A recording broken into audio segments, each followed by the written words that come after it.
Hello and welcome to Art with Gardega. I'm going to give you an update on my clipper ship in a storm here. I worked out a few more of the issues I was dealing with. Like I said, I wanted to lighten up this area. It was a little too dark. This is going to be one of my darkest darks, as well as this. Still doing a little bit of love here in the sun breaking through. And then I've given a little bit of detail to the clipper ship itself. Still very rough. I'm just blocking it in. I'm not concerned about the ship right now. Not as much as the people who are on it probably are, but hey. So I figure I have one more day to work on it. I've refined the water around the ship a little bit, and I think one more day. I've finally put some. The original blue I was using was cobalt blue, which is a bit of a greener blue, which is very nice. And then I put some, now I went with some ultramarine blue, which is more of a reddish blue. Ultramarine was the most expensive color in the Renaissance because it was made with the lapis lazuli, I think that's how you say it, lapis lazuli gems. And it was, the Pope and the kings used to request that you use X amount of that color so they could brag how much lapis lazuli was used in their paintings. That was the primary blue of the Renaissance.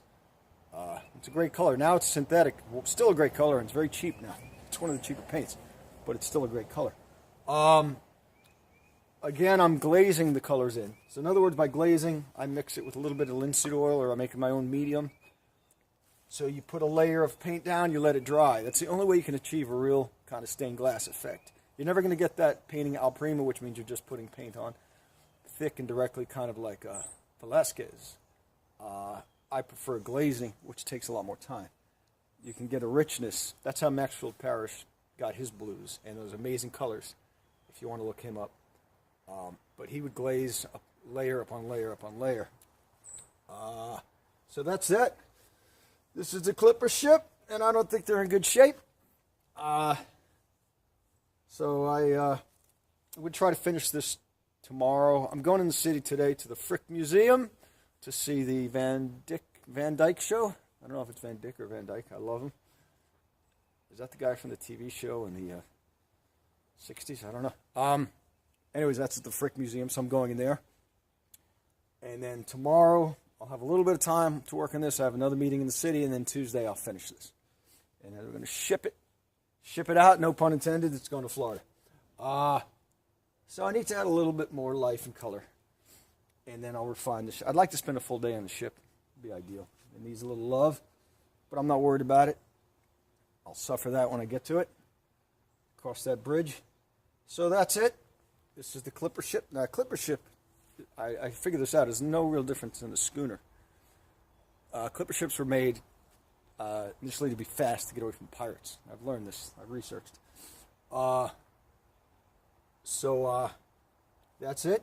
I'm having a little bit of lightning strike here. It might be a little too close to the boat, just because there's too much going on. So I might move it over here. I like a little lightning strike. And that's it. It's my clipper ship. So we'll update and hopefully finish it Tuesday afternoon, Tuesday evening, Monday, Tuesday, Wednesday, Friday, whenever. When it's done, it's done. Until then, it's not done. Okay? So I've been reading about lives on these ships. Absolutely horrible. There's no romantic stuff going on there. There's no romance to the sea. You lived in filth. You drank dirty water and ate bad biscuits. That's what I've learned. Anyways, so that's the Art with Gardega. This is my clipper ship, soon to be finished. If it doesn't sink before I'm done.